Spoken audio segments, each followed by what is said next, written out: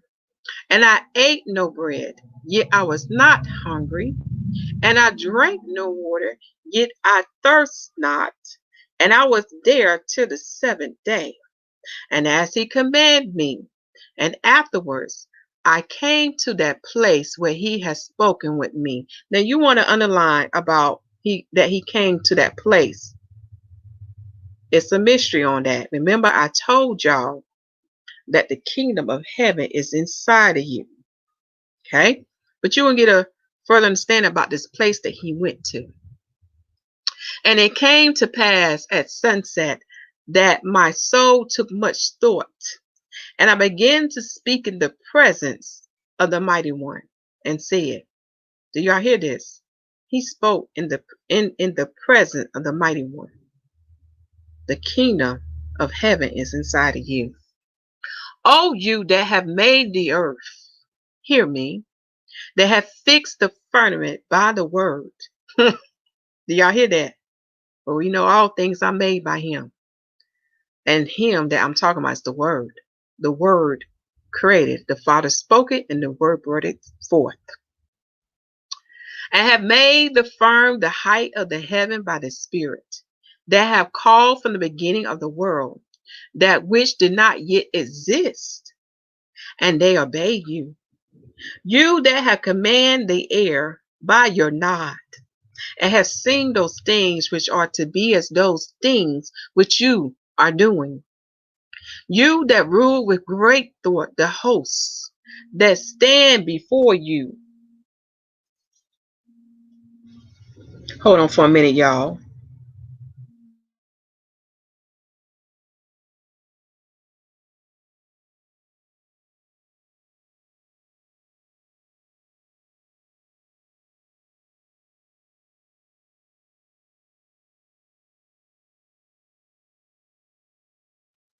Sorry about that, y'all.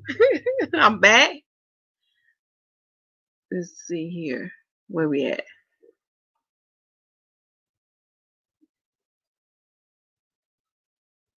You that rule with great thought, the hosts that stand before you, also the countless holy beings. Do y'all hear this? The countless holy beings which you did make from the beginning of flame and fire. Do you know those countless holy beings that he made from flame and fire? The angels. You want to underline that too. Which stand around your throne, you rule with indignation. Indignation means righteous anger. Righteous anger. Okay? Or anger or annoyance provoked by what is perceived as unfair treatment.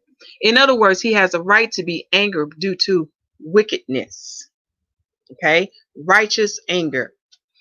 To you only does this belong, that you should do forthwith whatsoever you do wish, who causes the drops of rain to rain by number upon the earth, and alone knows the consummation of times before they come. See, he ought to know what's going to happen when these times completed.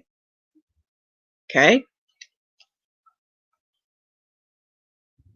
Have respect unto my prayer, for you alone are able to sustain all who are, and those who have passed away, and those who are to be, those who sin, and those who are to righteous, as living and being past finding out. For you alone do live immortal and past finding out, and know the number of mankind. And if in time many have sinned, yet others, not a few, have been righteous. Section 21. Baruch, depreciation of this life. You know, make sure I didn't skip anything, y'all. Okay. You know where you preserve the end of those who have sinned, or the consummation of those who have been righteous. For if there were this life only, which belongs to all men, nothing could be more bitter than this. Let me read this sentence again. You know where you preserve the end of those who have sinned. See, what he's saying is the Father knows what he's doing, y'all. Those who have sinned, he has preserved something very special for them at the end. Many think he is quiet, but when he is quiet, you should be concerned. Again, the wicked do not understand his ways. They do not understand his thoughts. For if they understand his ways and thoughts, they will be trembling and trying to make it right with him before the end comes. Let me read this again. You know where you preserve the end of those who have sinned, or the consummation of those who have been righteous. For if there were this life only, which belongs to all men, nothing could be more bitter than this. For of what profit is strength that turns to sickness, or fullness of food that turns to famine, or beauty that turns to ugliness? Do y'all see what he's saying here? In this life, what mankind experience.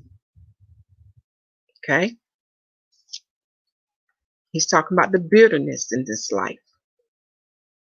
For the nature of man is always changeable. For what we were formerly now, we no longer are. Y'all hear this? And he's right about this. And we're going to elaborate a little bit on this too. And what we now are, we shall not afterwards remain. For if a consummation has not been prepared for all, in vain would have been their beginning. That's true. Because we know after the end, a new beginning is to come. So what he's saying is, what's the point of creating them if they was going to be put to an end and not have a new beginning? Okay. But regarding everything that comes from you, do you inform me? And regarding everything about which I asked you, do you enlighten me? So we go back to the beginning of verse 15. The nature of man is always changeable, and that's true. When you study the history of Adam, we possess certain traits, but those traits has been lost now. Also, when you look at our life, starting from our youth to our golden years, our body is constantly changing. Okay, we first have strength, but when we get our golden years, our strength has changed. Now we should go on to section 21, looking at 19 to 25. Baruch prays to YAH to hasten the judgment and fulfill his promise. How long will that which is corruptible remain? And how long will the time of mortals be prosperous? And until what time will those who transgress in the world be polluted with much wickedness? Command therefore in mercy and accomplish all that you saidest, you wouldest bring, that your might may be made known to those who think that your long suffering is weak. You want to underline that. People think to go through long suffering is a bad thing. No, it's a good thing. Because when you understand what the long suffering shall bring forth, you'll be rejoicing in your long suffering. And I thank the Father for my long suffering. He's teaching me so many things, y'all. Things that I know that the things that I'm doing now, I know in my past I would not be able to do it. But because of my long suffering, he has taught me so much. Okay, let us keep going. And show to those who know not that everything that has befallen us and our city until now has been according to the long suffering of your power, because on account of your name you have called us a beloved people. Bring to an end, therefore, henceforth mortality. Okay. So he's asking, bring this to an end, Father. Even mortality. He's talking about death. Bring it to an end. Let your beginning come. All right. Let us go on to read. And reprove according the angel of death. Do y'all hear this? He wants him to reprove according the angel of death. You know who he's talking about? Satan. And let your glory appear. And let the might of your beauty be known. And let Sheol be sealed, so that from this time forward it may not receive the dead. And that the treasuries of souls restore those which are enclosed in them. For there have been many years like those that are desolate from the days of Abraham and Isaac and Jacob, and of all those who are like them, who sleep in the earth, on whose account you did say that you had created the world. And now quickly show your glory, and do not defer what has been promised by you. And when I had completed the words of this prayer, I was greatly weakened.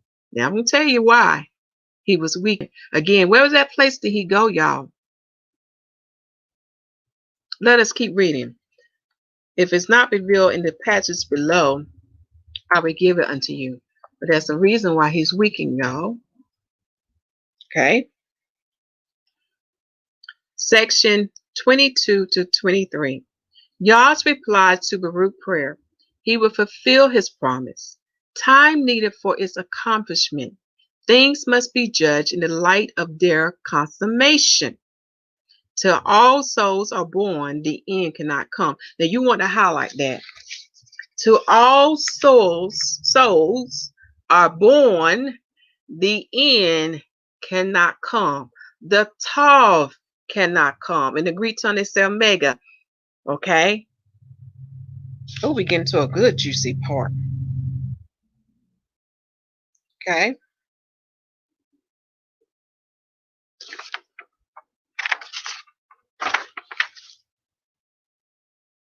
I'm gonna get me a sip of water, y'all. Hold on.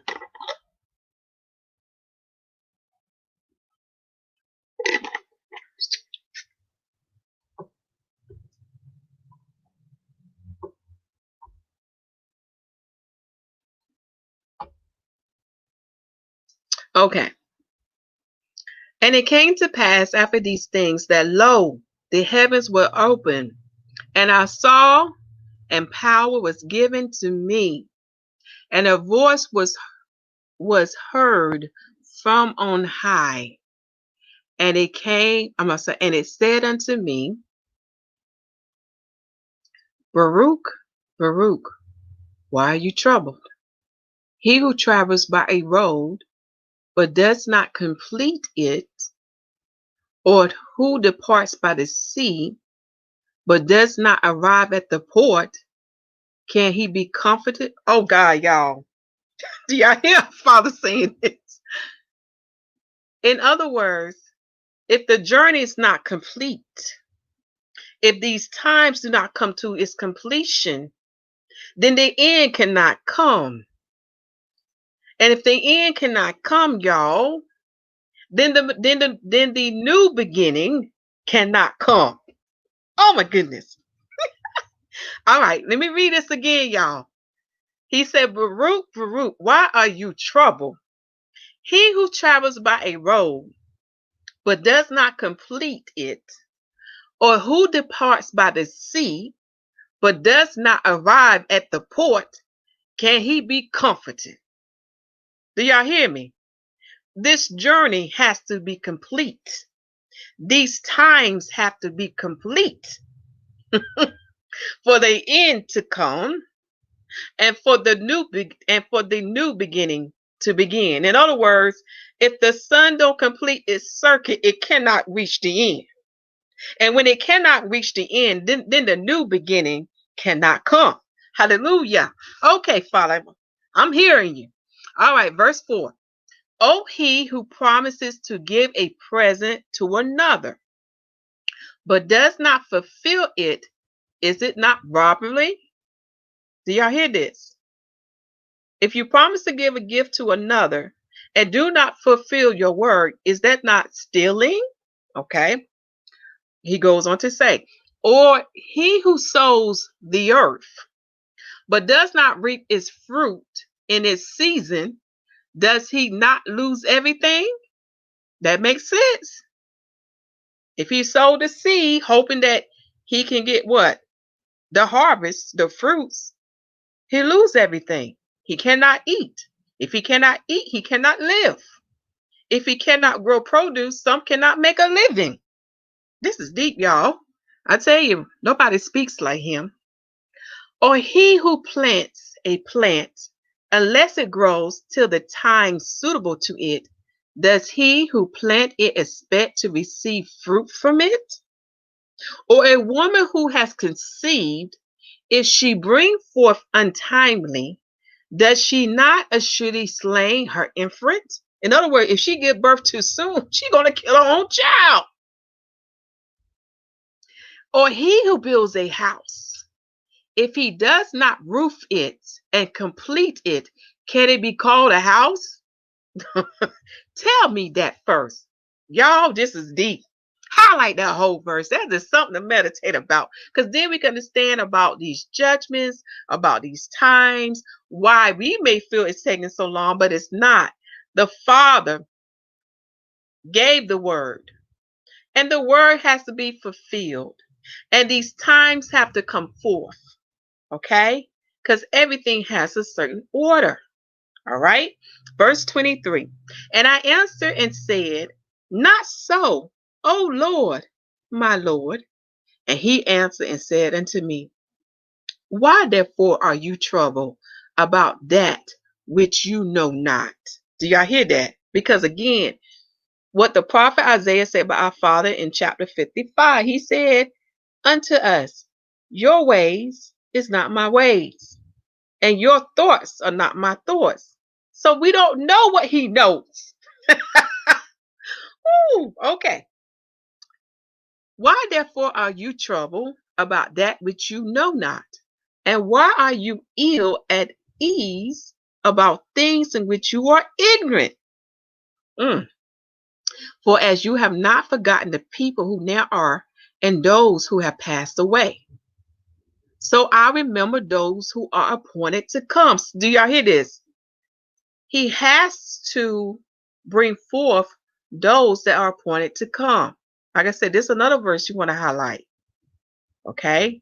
He's not only remembering about those who have passed away, but there are the appointed soul that must come. Remember, he say unto us, I knew you before the foundation of the world. I knew you before you came to be in existence in the earthly realm. See, all these souls was created before the foundation of the world. Because when Adam sinned and death was decreed against those who should be born, then the multitude of those who should be born was numbered.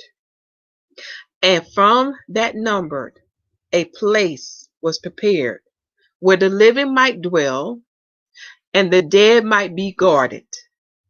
Before, therefore, the number aforesaid is fulfilled, the creature will not live again. For my spirit is the creator of life, and Sheol will receive the dead. Now, Sheol in the English tongue is known as hell. In the Greek tongue is known as Hades. Now, this is in the time of Baruch when he's speaking unto him, y'all. But this is where they went. They went into Sheol, the righteous and the unrighteous. And within Sheol, you have Abraham's bosom, and then we have what we call hell, the place of torment of the unrighteous. And there was a gulf in between them. And what I'm saying to know is true, you can read the work of Josephus. He talks about this in details. And you can read the gospel. The Messiah talks about this. Okay? Let us go on to read. Verse 6. And again, it is given to you to hear what things are to come after these times. For truly my redemption has drawn nigh, and is not far distant as aforetime. Okay? So this is in the time of Baruch. Remember, those who will die will go to Sheol. Now, when the Messiah came on the scene, and when he was crucified, he went down to Sheol to set the captives free. You can read more about this in the book of Psalms, the book of Ephesians, the book of Peter's, and the book of Nicodemus, known as the Acts of Pontius Pilate. And I think that's another book too that talks about what the Messiah did when he was in the center of the earth, when he was in the belly of the whale, or when he was in the heart of the earth, okay, for those 3 days and 3 nights. His soul went down to Sheol to set the captives free. And they went to paradise. How we know this? What did he tell the thief on the cross? You shall be with me in paradise. Okay? Paradise is located in the heavens. Again, to understand that part, you have to read the prophet Enoch's writings. That's the first, second, and third book by Enoch. Okay, I'm just giving you the highlights tonight, because what he's saying here, y'all, is very deep. So the Father is confirming unto us until, excuse me, y'all, until all these souls are born, then the end can come. Okay, so these souls was created before the foundation of the world. Now you begin to understand what he meant. What he meant when the prophets say, well, when he would say unto his prophets, or when he would say unto his servants, I knew you before you came to be in your mother's womb. And that's true. This is why we have deja vu. I believe in my heart that the Father have a conversation with us before we come here. And I believe that he showed us some things. Okay.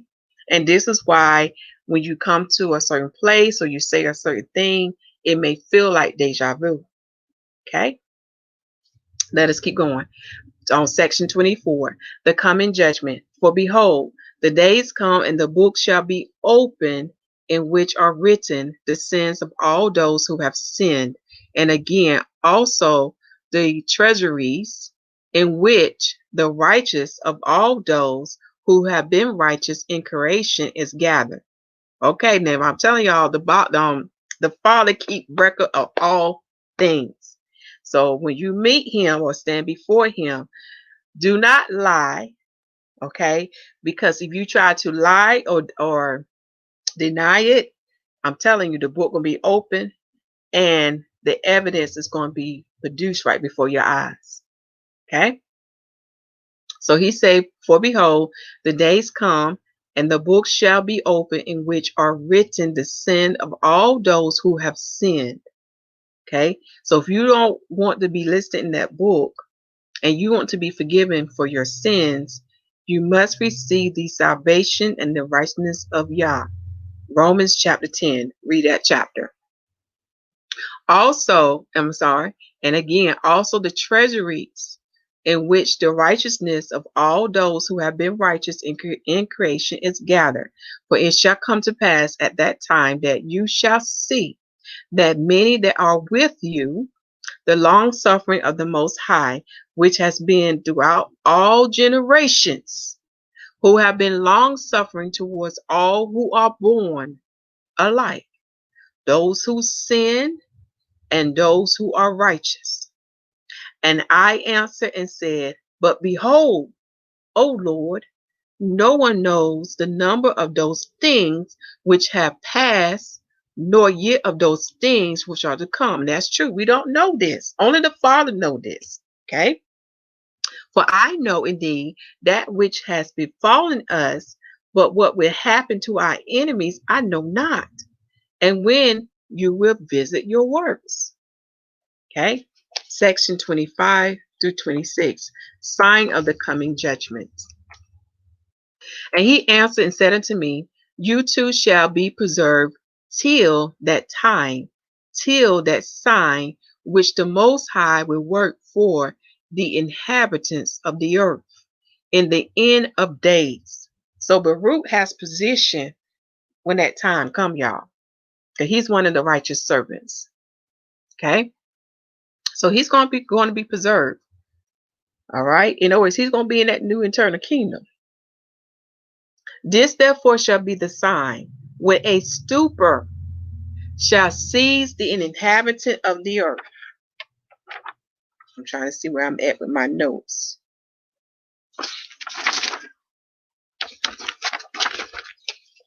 Okay, when a stupor shall seize the inhabitants of the earth, and they shall fall into many tribulations. Okay, so the Jews gonna fall into many tribulations, y'all. And again, when they shall fall into great torments, and it will come to pass when they say in their thoughts by reason of their much tribulation, the mighty one do no longer remember the earth. Yes, it will come to pass when they abandon hope that the time would then await. Now I need to make a correction. I need to say it's not the Jews. He's talking about those who have a stupor upon them. So right here, we go back to verse 3. When a stupor shall seize the inhabitants of the earth. Okay. And when we look at the word stupor, it means a state of near unconsciousness or insensibility. They're like in a daze. They're not conscious. They're like in a slumber. They're not awake. Okay. In other words, they can't see what's going on around them. All right. And we can see this now. So this is upon the inhabitants of the earth. That means dealing with all peoples of the earth. And they're going to fall into many tribulations, and they shall fall into a great torment. And they're going to say in their thoughts, because of these tribulations that's upon them, they're going to say that the mighty one do no longer remember the earth. Yes, it will come to pass when they abandon hope that the time would then await. So we're in that time now where people has given up hope. They have forsaken the Most High Yah. Okay. In other words, they don't believe in His word. Okay, because of what's upon the earth. And when that happened, which we are in now, then the end will come. All right. That's why I say here that the time would then awake. All right. Verse 26. And I answered and said, will that tribulation which is to be continued a long time, and will that necessity embrace many years? Section 26 to 30. The 12 woes that are to come upon the earth, the Messiah, and the temporary Messianic kingdom. Okay, the 12 rows. And we're going to finish these 12 rows tonight. I do apologize that this video may be a little lengthy, but we want to finish that. Okay, so let me go on to read. And he answered and said unto me, in 12 parts is that time divided, and each one of them is reserved for that which is appointed for.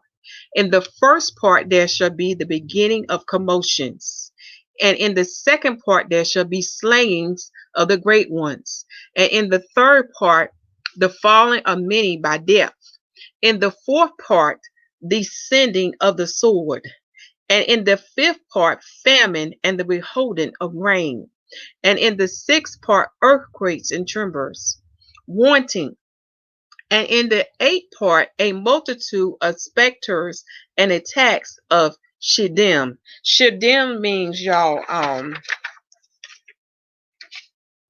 angels or demons. Maybe no, spirits or demons. Spirits or demons. Okay, so attacks from spirits and demons. And in the ninth part, the fall of fire. And in the 10th part, vamping and much oppression. Vamping and much oppression.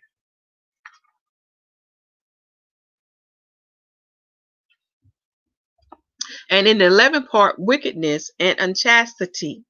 And in the 12th part, confusion from the mingling together of all those things aforesaid. So in the 11th part, no, in the 12th part, you can have a combination of all these things that are listed above. For these parts of that time are reserved, and shall be mingled one with another, and minister one to another. So each of these afflictions or judgments shall minister to one another, shall feed upon one another. For some shall leave out some of their own, and receive in its stead from others, and some complete their own, and that of others, so that those may not understand who are upon the earth in those days, that this is the consummation of the times. So when we look at these things that's happening upon the earth as well as in the heavens, it is to let us know of when these times are completed. Okay, this is why the Messiah tells us to watch and pray. Nevertheless, whoever understands shall then be wise. Y'all hear this? Whoever understands shall then be wise. For the measure and reckoning of that time are 2 parts, a week of 7 weeks. And I answered and said, it is good for a man to come and behold, but it's better that he should not come, lest he fall. But I would say this also, will he who is incorruptible despise those things which are corruptible? And whatever befalls in the case of those things which are corruptible, so that he might look only to those things which are not corruptible. And that relates to a lot what we talked about earlier, y'all. Hate the things of the world. Find a delight of the things of YAH. But if, O Lord, those things shall surely come to pass which you have foretold me, so do you show this alone unto me, if indeed I have found grace in your sight. Is it in one place or in one of the parts of the earth that those things are come to pass? Or will the whole earth experience them? Give me 1 second, y'all. I just need to go back and check on something, make sure I gave the right interpretation.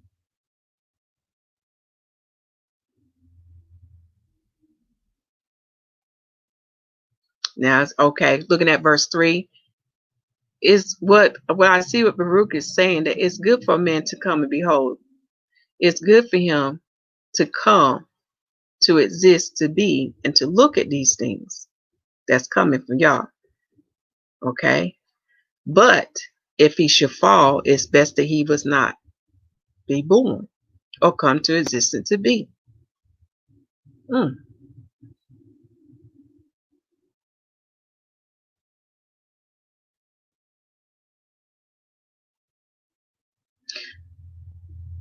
I'm just looking at verse 5, y'all. Give me a second.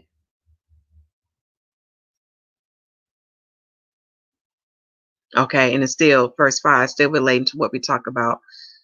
Those who are taking a delight in the things of YAH and hating the things of the world, even though we are in this world, do not be of the world. Okay? All right. Section 29. And he answered and said unto me, whatever would then befall will befall the whole earth. So the whole earth is going to experience this.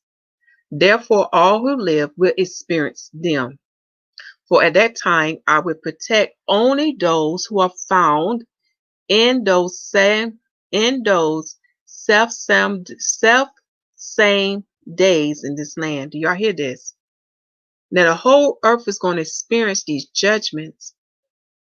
But look what the Father say. For at that time, I will protect only those who are found in those same days in this land. And it shall come to pass, when all is accomplished, that will come to pass in those parts, that the Messiah shall then begin to be revealed. And Behemoth shall be revealed from his place, and the Leviathan shall ascend from the sea. Those two great monsters, which I created on the 5th day of creation, and shall have kept until that time, then they shall be for food for all that are left. Now, to get more understanding about Behemoth and Leviathan, you can find some information in the 1611 Bible, but I know there was a part from Ezra that was taken out because we know on the great day, Behemoth and Leviathan will go to war against each other. Behemoth represent good and Leviathan represent evil. Okay. But also notice here, he's telling us that when these times come to its completion, okay. Yep. When you look at verse 3, he said, and it shall come to pass when all is accomplished that was to come to pass in those parts, and we just read those 12 parts above, okay, that the Messiah shall then begin to be revealed, okay. So when the Messiah is revealed, this will happen, all right. Let us continue to read. The earth shall also, I'm sorry, I need to go back.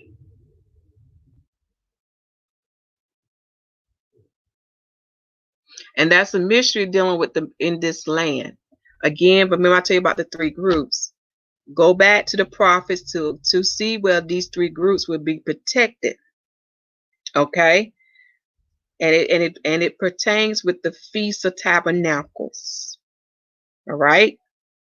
Ezra talks about it. Revelations. Trying to think who else. And who else the other prophets like Ezekiel, Isaiah, Micah, and many others. Okay? Verse 5. The earth also shall yield its fruits 10,000-fold.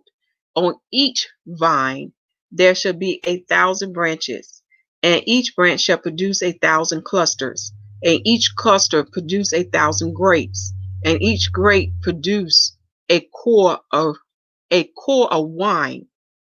And those who have hunger shall rejoice. Moreover, also they shall behold marvels every day. So great things is going to happen when the Messiah comes to restore his Father kingdom in the earth and to restore his church in Zion. Remember those other books we have read in the past, such as the Sealed Book of Mormon.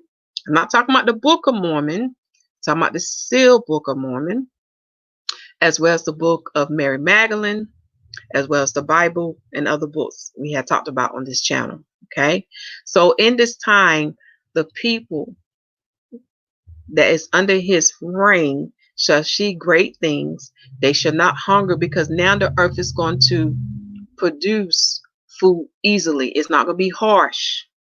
Okay, it's going to be easily produced fruits for us to have to eat when we want hunger. Okay, verse 7. For wind shall go forth from before me to bring every morning the fragrance of a romantic fruits, and at the close of the day clouds distilling the dew of health.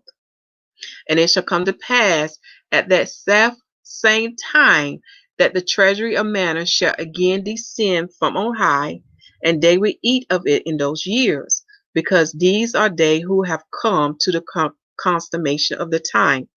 So these are they who have come to the completion of time. So you can see a lot of great things going to happen that day. Again, it's also reminding me of Isaiah 4, Isaiah chapter 14, and what he's going to do in these days. He's truly going to protect his people and provide all things for them. Great things is going to happen, y'all. Beautiful. All right, let us continue to read. And it shall come to pass after these things, when the time of the event of the Messiah is fulfilled, that he shall return in glory. Okay? So when the time of the arrival of the Messiah is fulfilled, that he shall return in glory. We know what that means. If not, read Matthew chapter 24. Now we're going to section 30, looking at 2 through 5, the resurrection. Then all who have fallen asleep in hope of him shall rise again. Okay? So those who, when they say fallen asleep, or those who have passed, or those who have died, they shall what? Resurrect again, because they what? Had hope in the Messiah. They believed what the Messiah promised unto them. And it shall come to pass at that time that the treasuries will be opened, in which is preserved the number of the souls of the righteous, and they shall come forth, and a multitude of souls shall be seen together in one assemblage of one thought, and the first shall rejoice, and the last shall not be grieved. For they shall know that the time has come of which is said, that it is the consummation of the times. Do y'all hear this? It is the completion of the time. That means this is it. But the souls of the wicked, when they behold all these things, shall then waste away the more. For they shall know that their torment has come, and their perdition has arrived. Do y'all hear this? This is why we must be patient and endure our long suffering, because there's a greatness that would come at the end. So by reading some of these things, now we become to the understanding of YAH. Now we see his ways. Now we begin to understand his thoughts. Now I do want to mention about the word perdition. When we look at that word, it means a state of eternal punishment and damnation into which a sinful and unpenitent person passes after death. So they're in a state of eternal punishment. They're going to be in eternal torment, okay, when that time's come. So y'all think the wicked is getting away. They're not. They're just hanging themselves. They're making things worse for themselves when the end come, when the completion of these times come. And we know what one of the greatest things is, that all the souls have to be born or come forth in this world. Okay?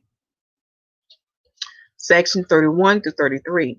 Baruch exhorts the people to prepare themselves for worse evils. And it came to pass after these things, I went to the people and saying to them, assemble unto me all your elders, and I will speak words unto them. And they all assembled in the valley of the kindred, and I answered and said unto them. So this is the time where we're dealing with the Babylonian captivity, okay, y'all? So you understand about the time period that we're in. Hear, O Israel, and I will speak to you, and give ear, O seed of Jacob, and I will instruct you. Forget not Zion, but hold in remembrance the anguish of Jerusalem. For lo, the days come, when everything that is shall become the prey of corruption, and be as though it had not been. So he's letting him know that destruction is coming to Jerusalem, and they shall endure great pains. Okay? But as for you, if you prepare your hearts so as to sow in them the fruits of the law, it shall protect you in that time which the mighty one is to shake the whole creation. Do y'all hear this? Underline that, because what's then is now.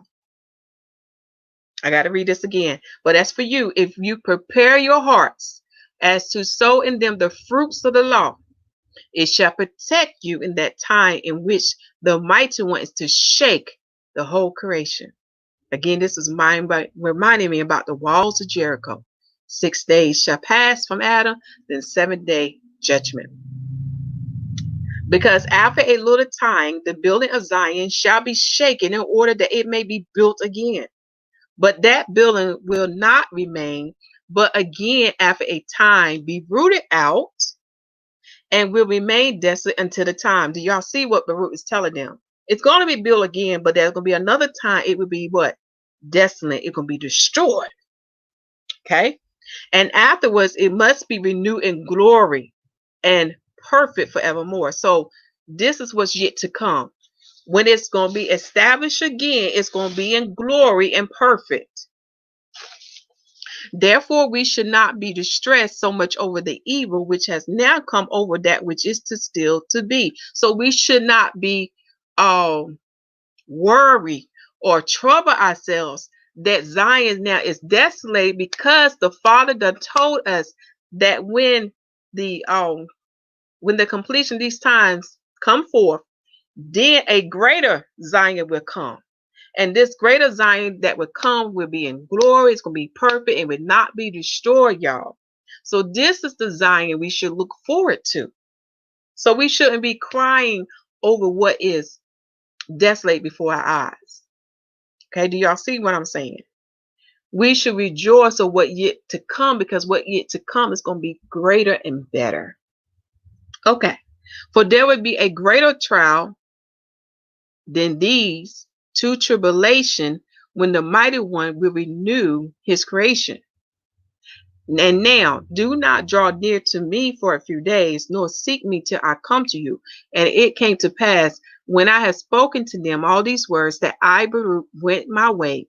And when the people saw me setting out, they lifted up their voice and lament and said, to where are you departing from us, Baruch? And are you forsaking us as a father who forsakes his orphan children and departs from them? Are these the commands which your commander, are these the commands which your companion Jeremiah the prophet command you, and said unto you, look to this people till I go and make ready the rest of the brethren in Babylon, against whom has gone forth the sentence that they should be led into captivity. And now, if you also forsake us, it were good for us all to die before you, and then that you should withdraw from us. Okay, so what they're saying unto him, what's the point of going through this if you're going to leave us? Okay, then let's hear the answer. Section 34 to 35, Lament of Baruch. And I answered, and I said unto the people, far be it from me to forsake you, or to withdraw from you. But I will only go unto the Holy of Holies to inquire of the Mighty One concerning you, concerning you, and concerning Zion, if in some respect I should receive more illumination. And after these things I will return to you. And I, Baruch, went to the holy place and sat down upon the ruins and wept and said, oh, that my eyes were springs, and my eyelids a fount of tears. For how shall I lament for Zion, and how shall I mourn for Jerusalem? Because in that place where I am now prostrate, of old the high priest offered holy sacrifices, and placed thereon an incense of fragrant odors. But now our glory has been made into dust, and the desire of our soul into sand. Section 36 to 37. The vision of the forest, the vine, the fountain, and the cedar. And we're almost getting done, y'all. We're gonna stop at section 38 to 40, and that will end the word for tonight. So bear with me. And when I had said these things, I fell asleep there, and I saw a vision in the night, and lo, a forest of trees planted on the plain, and lofty and rugged rocky mountains surrounded it, and that forest occupied much space. And lo, over against it arose a vine, and from it there went forth a fountain peacefully. You want to underline that word vine and fountain. Vine and fountain. Now that fountain came to the forest, and was stirred into great waves, and those waves submerged that forest, and suddenly they rooted out the greater part of that forest, and overthrew all the mountains which were round about it. And the height of the forest began to be made low, and the top of the mountains was made low, and that fountain prevailed greatly. so that it left nothing of that great forest, save one cedar only. Also, when it cast it down, and had destroyed and rooted out the greater part of that forest, so that nothing was left of it, nor could its place be recognized. Then that vine began to come with the fountain in peace and great trinity. So it came with great calmness, y'all. Peace.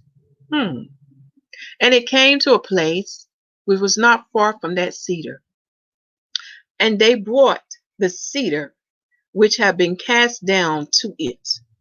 And I beheld, and lo, that vine opened its mouth and spoke and said to that cedar, Art you not that cedar which was left of the forest of wickedness, by whose means wickedness persists, and was wroth all those years, and goodness never?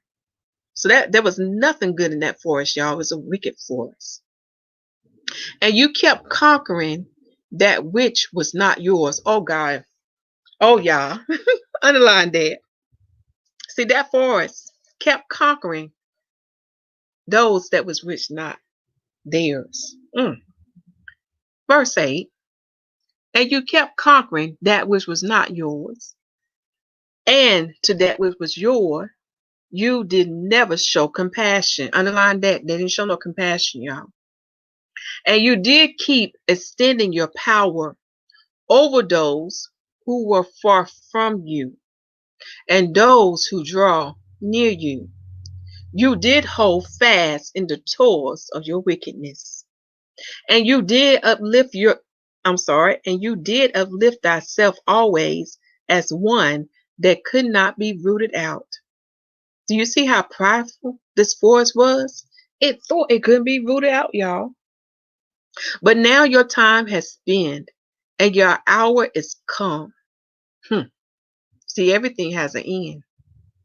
Do you also therefore depart, O cedar, after the forest, which depart before you, and became dust with it? Let your ashes be mingled together, and now recline in anguish, and rest in torment. Do y'all hear that? That cedar too will join that wicked forest. It shall what? Recline in great pains, and rest in torments, till your last time come. Do y'all hear that? One more time. Till your last time come, in which you will come again and be tormented still more. I hear Revelation speaking, y'all. I think it starts from, let me think. I'm going to start with the 7 trumpets all the way to Revelation 20. Revelation 8 to Revelation 20. And after these things, I saw the cedar burning, and the vine growing, itself and all around it, the plain full of unfading flowers. And I indeed awoke and arose. Before we proceed further, I want you to read John chapter 15 to give understanding about the vine. Shalom, for those who had just come on. Shalom, shalom. And love y'all too. John chapter 15 for the vine. And then I want you to look at the Messiah name in Hebrew. And I need to find the Hebrew letter for fountain. The Hebrew letter for fountain. I'm trying to think which one. Hold on, y'all. I can pull it up quickly. Hebrew letter for fountain. Let me see.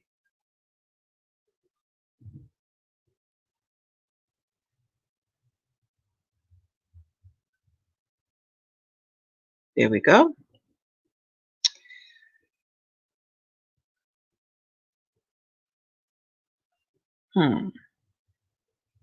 Okay, it's not that one.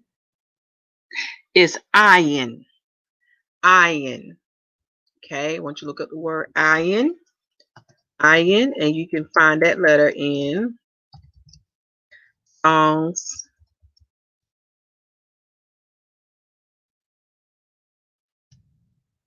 119. It goes in my book. Because when you study the name of Yahushua in Picto and Paleo Hebrew, you begin to understand why in this vision that Baruch has, he is represented by a fountain. I tell you, our Father speaks greatly through letters, words, science, through his creations. He speaks very deeply. But we have to learn how to listen and pay attention. Okay. Let's see here. I'm getting close there, y'all. Bear with me.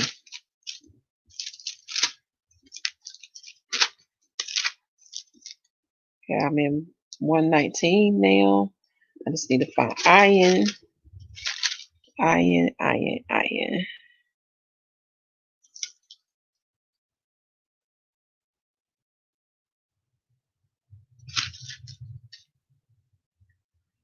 Here we go. Iron's in 121. It means fountain.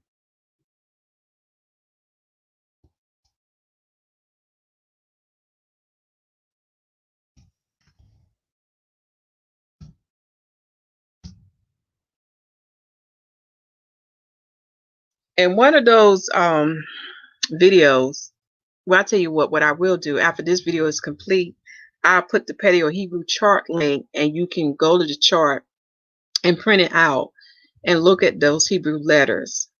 Okay, and iron is a letter in Yahushua's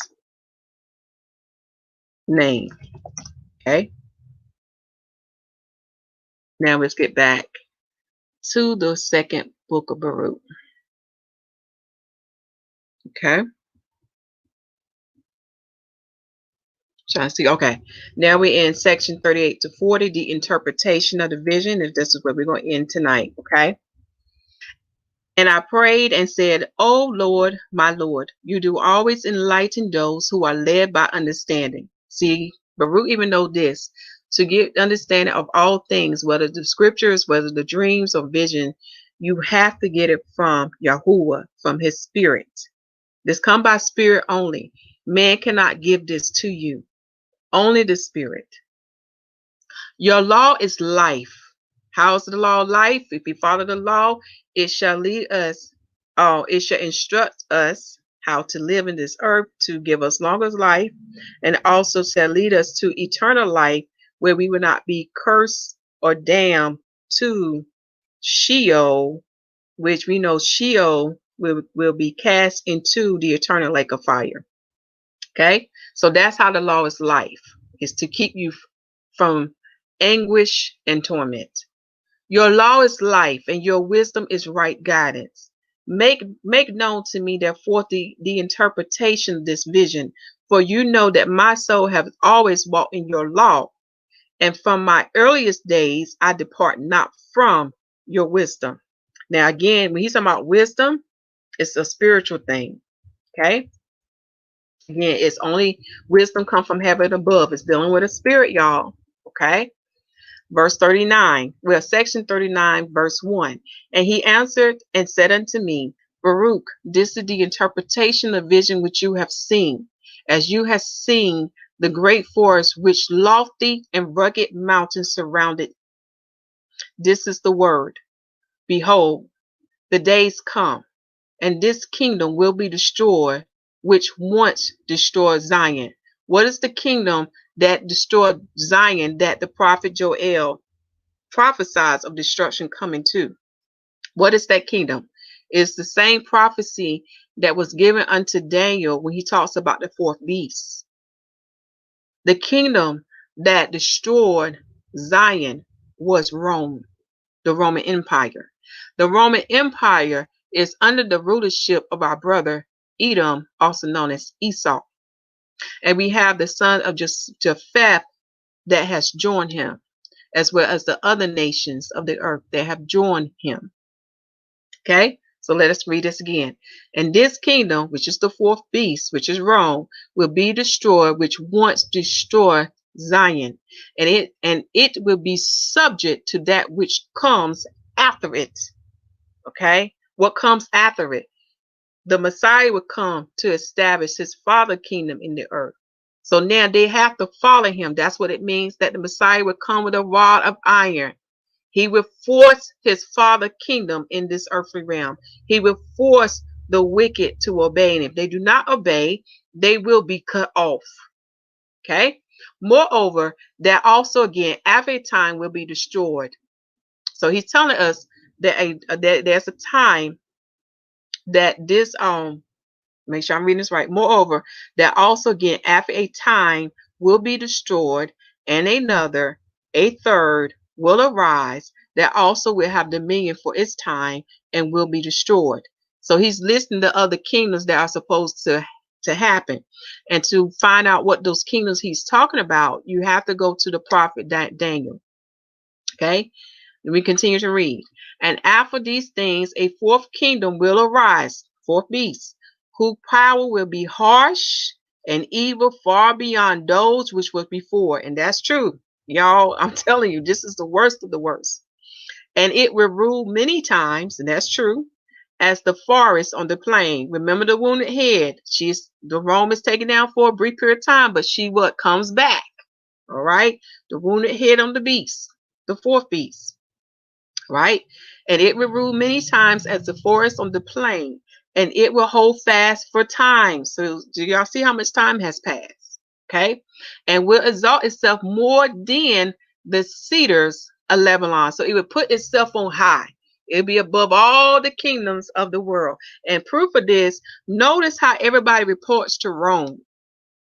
Everyone, even the pastors, reports to Rome. Everybody reports to Rome. Okay. And by its truth will be hidden. And that's true. It was hidden for a time.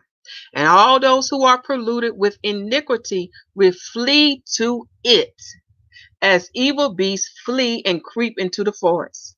You know, they say a flock that flocks together. Okay. And it will come to pass when the time of its consummation. So when that time of that kingdom has been completed, y'all, that it should fall has approached.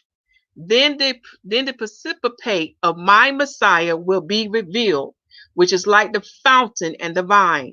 And when it is revealed, it will root out the multitude of its host. Okay, so it's going to root out the multitude of the fourth beast kingdom, which is Rome. It's going to root it out. Okay. And as touching that which you have seen, the lofty cedar which was left of that forest, and the fact that the vine spoke those words, which you did hear, this is the word. Okay. Now I want to touch on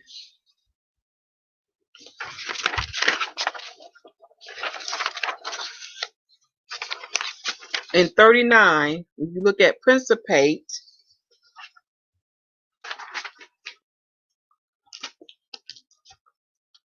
that means a supreme power or office.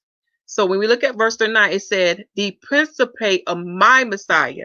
Who is the one that has the supreme power or office? Or who is the one who's given all authority in the heavens and in the earth?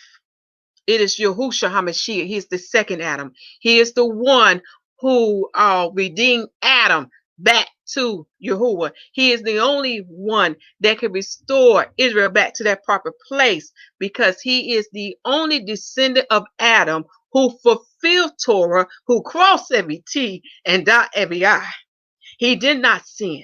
He did not transgress. So in other words, he fixed Adam's mistake. And this is how he was able to set the captives free from Sheol. Do y'all hear this? Okay. I need to read this last part again. It's in verse 7. I'm going to start with the part with and when. No, not and when. I'm going to start on the part in verse 8. Where you see my cursor at. Verse 8. And as touching that which you have seen, the lawful cedar which was left of that forest, and the fact that the vine spoke those words with it which you did hear, this is the word. The last leader of that time will be left alive. Do y'all hear that? The last leader. The first one was Anti the fourth Epiphanes. He was the first anti-Messiah, anti-word, anti-Torah, anti-covenant. He was against the Most High instructions. Okay, first one to sing. Then there will be many to come after him. Then the last will come, the last anti-Christ or the last anti-Messiah that is to come. That is what this is talking about. So the last leader of that time will be left alive, who is the son of perdition, when the multitude of his hosts will be put to the sword. See, the Messiah is going to take them out. Revelation 17. Remember I tell you about fire? That's a mystery about that fire. Or who is that fire? Okay, let's keep going. And he would be bound. And they would take him up to Mount Zion. And my Messiah will convict him of all of his impieties. And will gather and set before him all the works of his hosts. And afterwards he will put him to death. And protect the rest of my people, which shall be found in the place where I have chosen. See, he's telling you about that land where his people would be. Go back and read 2nd Ezra chapter 13, Revelations 20, Isaiah 11. Okay, because this is where the Messiah shall be. This is where he shall establish his church. Okay, this is where he shall establish the tabernacle of David. This is where he shall establish his father kingdom. Okay, and his principate will stand forever. Do you hear this? Remember what he told our father David, that he shall sit on his throne and he shall hold the office of king and priesthood. Read the book of Zechariah chapter 6. And also in the book of Psalms, I can't remember what chapter, where he tell David he gonna sit on his throne and he would be his kindred. He would be a seed. Okay, he would come from his lineage. Verse 3. And his principate will stand forever until the world of corruption is at an end, and until the times aforesaid are fulfilled. This is your vision, and this is its interpretation. So I know this word was lengthy tonight, but now you're beginning to get an understanding of the times that we are in and where we are at. Okay, I want to bring this screen open so we can reflect on it.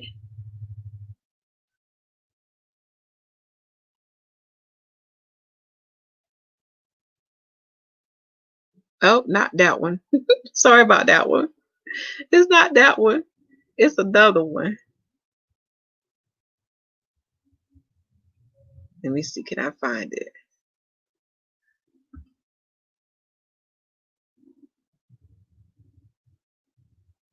This one. 2nd Baruch, the coming judgment. We all know we're in judgment now. But I want you to meditate on what we read tonight. And I hope you get an understanding why the Israelites had to bear the judgment of YAH. Why we had to bear it. And do not look at his judgment as a bad thing, because through his judgment it shall bring forth the good. What is to be perfect. What is to be in his glory. For as the prophet Daniel prophesies, that he shall what? Try them, refine them, so they can become white.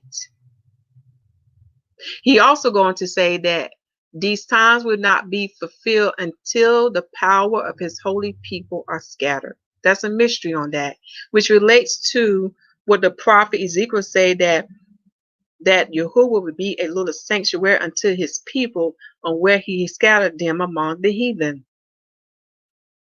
So until these times are completed, then the other things can come forth. But we know we are close to the end now, based on the signs in the heaven and the earth, and based on what we see, what these governments has been saying about us, Israelites. America has agreed you have been here for 400 years. Okay, they have acknowledged your existence here. For some reason, okay, I don't see that screen being shared. Oh, I see what I need to do. Okay, it should come open. There we go. So, meditate on all the things we talked about tonight. I want you to understand our Father's ways and his thoughts and what it brings forth. It may seem terrible.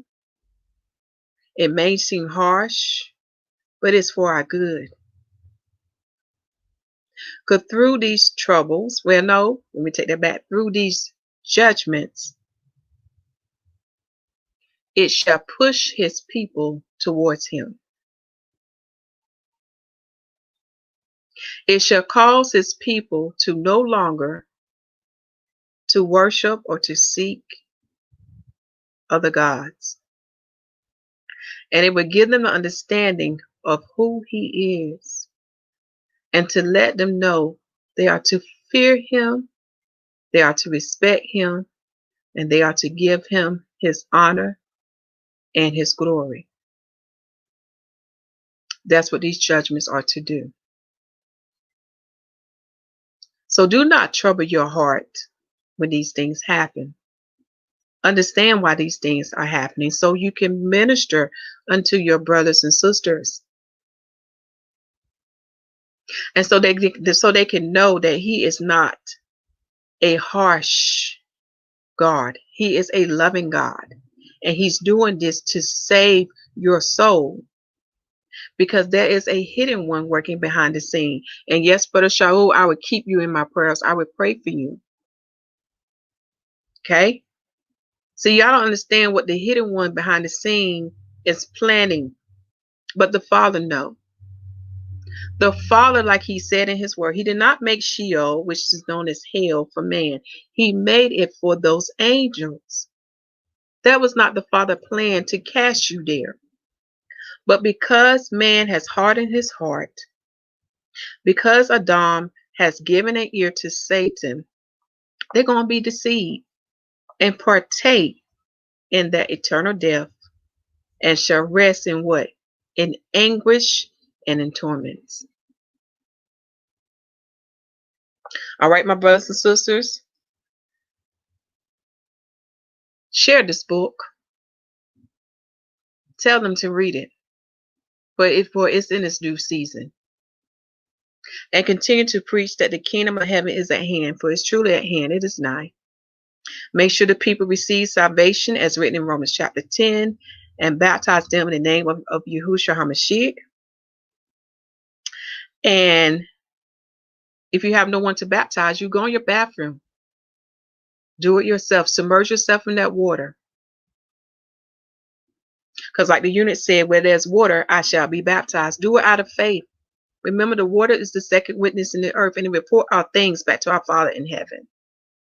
So he knows the situation. He knows we're in time of judgment. He knows we cannot fellowship because of one of the plagues that he has caused to be spread upon the whole world is the coronavirus. Now, we know man created it. We know man had an evil agenda to put it out there to kill the children of Israel. But the Father said, no, not so. I'm going to turn this against you now. So the Father know that we cannot assemble ourselves. He knows these things. This is why the new covenant was created, so we can worship him in spirit and in truth. And through the new covenant, we can still keep Torah. Because we know we don't do it by our hand. We do it by his righteousness. And who is that righteousness I'm talking about? It's YAHUAH HaMashiach. Because his son dwells in us, this is how we are able to feel Torah. A mystery that many do not understand. All right, I done said enough in this video, y'all. Love y'all. Y'all have a good night. And tomorrow we'll be having a class on the Most High Calendar. I'm going to try to do it on Zoom so that way I can hear y'all talk, hear y'all speak, um, and that way we can fellowship with one another. So pray for me that will go well for tomorrow. It's going to be around at 11. And the healing date is September the 26th at 11 a.m. Eastern Standard Time here in America. Okay. On the Most High Calendar, that would be on the 7th month known as Ethanim/Tishri, is to take place on the 8th day of the moon. On the 8th day of the moon. All right. Shalom.